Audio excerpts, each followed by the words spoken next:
Greetings everybody and welcome to Madrid Ball.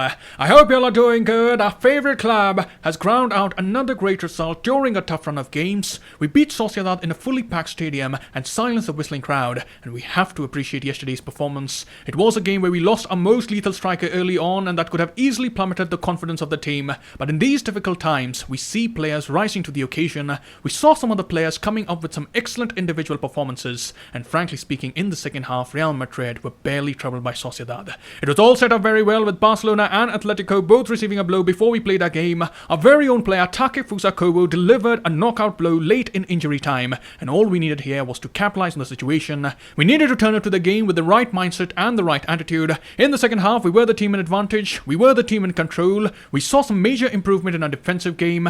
Ancelotti's game plan worked very well on the night, and as a strong unit, Real Madrid professionally secured the 3 points without causing any late night drama. So in this video, we'll do the post-match analysis of Real Sociedad versus Real Madrid. We'll talk about the standout performance of the game, and without further ado, let's get started.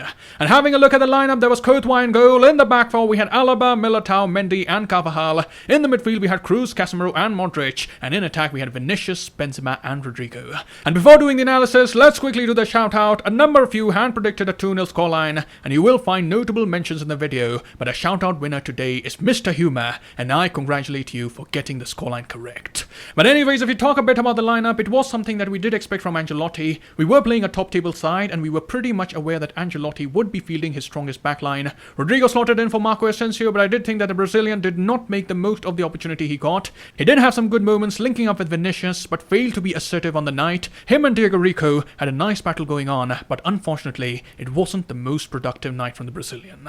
But if we talk about the first half, it was a pretty even half of football. Both teams had a go at each other. You could see both teams attempted to win the ball high up the pitch, but neither were decisive in front of goal. Sociedad attempted to play from the back. They wanted to wiggle their way through the midfield of Real Madrid, but unfortunately they were missing the quality of David Silva and Mikel Merino. They were missing the presence of two of the best midfielders in the side, and that was a major handicap for Imanol against Real Madrid. It was also noticeable that Real Madrid did not have a high defensive line. In the past two games, Ancelotti had kept it quite high, and we were seeing the defense was getting caught, but against Sociedad, Ancelotti did not take any such chance. With Isak always trying to create something in attack, the defenders had to be on their toes. All of them in the back four were focused on the task they had, and as a result, Courtois did not even have to make a decent save in the game.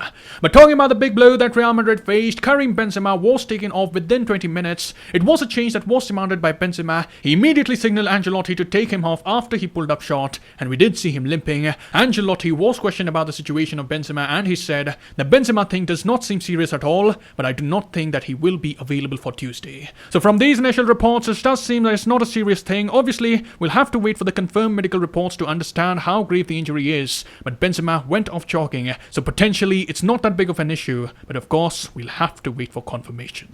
And talking about the injury, this is exactly what we have been fearing for a long time. The matches are happening in quick succession, and the recovery period given to the players is simply not enough. They look tired in games. We can clearly see a dip in the quality of play, and that's not just the case for Real Madrid. We've heard a number of top caliber coaches complaining about this, and I just feel that in the race of making more and more money, the footballing authorities are completely waving off the interest of players. We can clearly see the fatigue has been building due to the international tournaments, the Euros, the Nations League, the World Cup qualifiers. All these tournaments are taking away precious days of rest that footballers require, and what we are getting at the end of the day is more and more injuries. As for Ancelotti, I can totally understand the decision to play Benzema in yesterday's game. I totally back his decision to play his best striker against one of the best teams in La Liga. You don't really think about rotating your top goal scorer for these games. If a player is fit, the manager has to play him on these big nights, but maybe Ancelotti could have been more careful in the games where Madrid were winning comfortably. Maybe against Sheriff, when we had sealed the victory within 55 minutes, Benzema could have been given a break for the last 20-25 minutes. In other matches as well, we had games where we had sealed a victory pretty quickly, but our main attacker continued to play 90 minutes, and it's in these games that Ancelotti could have carefully managed the minutes of Benzema. He's not a young lad anymore. He needs to be protected at this stage of his career. The fatigue is not there from 1 or or two high-intensity games, but it has been building up for quite some time now, and you combine that with the run of games we have, the players are certainly exposed to the risk of picking up injuries.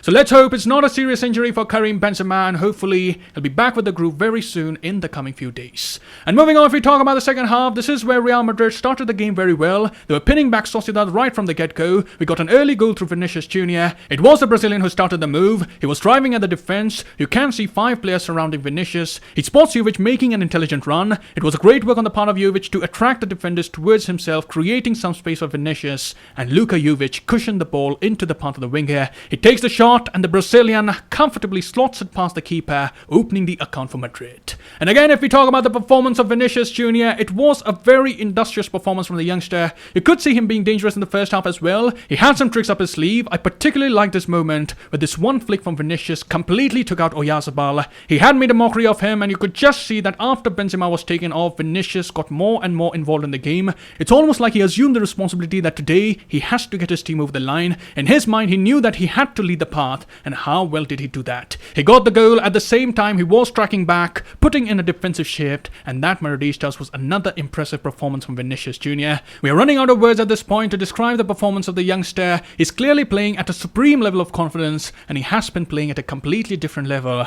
But make no mistake, Madridistas, it's all about the hours and hours of effort that he has been putting in training. He has got his head down. He has focused on improving himself. He's worked on his shooting. He has worked on his decision making. We also have to give huge credit to Ancelotti for removing the mental block that Vinicius was a victim of, but by no means can we discount the hard work of Vinicius Jr, and it has been a pleasure to watch him grow in front of our very own eyes. So thumbs up to Vinicius, and hopefully he'll continue to lead the line now that we may miss the presence of Benzema in the coming few days. And coming to the second goal of the night, it was Luka Jovic who got himself a much needed goal. It came from set piece. Casemiro got his head to it. He directed it towards goal, and there we had Luka Jovic showing his attacking instincts. He was ready to pounce on the opportunity. He was the quickest to react, and he put the ball beyond the keeper, and from the celebration we could see that the goal meant a lot to him. He barely gets any minutes to play. The frustration of staying on the bench day in, day out must be troubling his mind, but yesterday he came up with some very positive minutes. He was involved in the build-up play. He played the role of a striker very well. It's very difficult to produce the goods when you have no rhythm at all,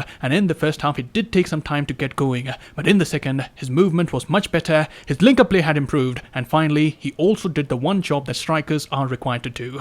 So that's great work by Luka Jovic. He'll probably get more minutes before Benzema returns, and let's hope he can make the most of those minutes and reignite his career, which has been spiraling down for quite some time. So overall, in the second half, Madrid got the 2 goals, and then they focused on protecting the lead. We again saw the team focusing more on staying back and maintaining the defensive shape. They were not bothered about pressing the opposition, rather they were completely focused on absorbing the pressure, and here we have to talk about the performance of Eder Militao. He had a phenomenal outing, probably his best performance in a Real Madrid shirt, and honestly, the Brazilian delivered a perfect 10 with his performance. It was a fearless showing. He didn't put a foot wrong. He was in command, winning the headers. He was putting in tackles. He was making crucial blocks, and truly it was a 5-star performance from the Brazilian. He was flying inside our own box, clearing all sorts of danger. The attackers were not getting a sniff of goal, and we also saw him sending Vinicius through on goal, which again could have ended as an assist had Vinicius scored.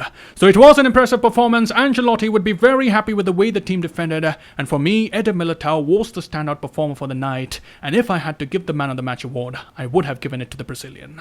So those are my thoughts on the game, and let's conclude this video by hearing the thoughts of Carlo Ancelotti. The coach was very pleased with the performance. As he said, we are doing well, and this performance was very well too, against a team at a tough venue. It was a complete performance. The match might have seemed simple from the outside, but it really wasn't. We are managing to achieve good results at a consistent basis. It has been a good day for us, but La Liga remains open. It's too soon to think about winning the championship already.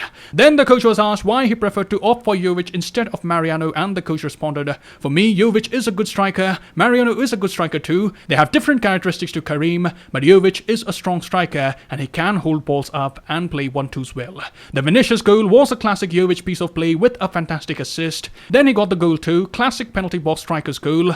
I congratulate him because it can be difficult when you don't play much and then have an opportunity like this. And lastly, Ancelotti was asked for his thoughts on the Madrid derby, and Ancelotti said, we go into the match with confidence, knowing that it's a very important game because the derby is always special. There are no favourites in these games, and we are going to put our quality to the test against Atletico. It will be a tough game, so we'll have to see what happens. So those are the thoughts of the coach, and now it's your turn to let me know what were your thoughts about about the performance that Real Madrid put up against Sociedad. Which player was your man of the match? Write in the comments below. I'll see you soon. Till then, take care. Glory to Madrid. And as always, a la Madrid.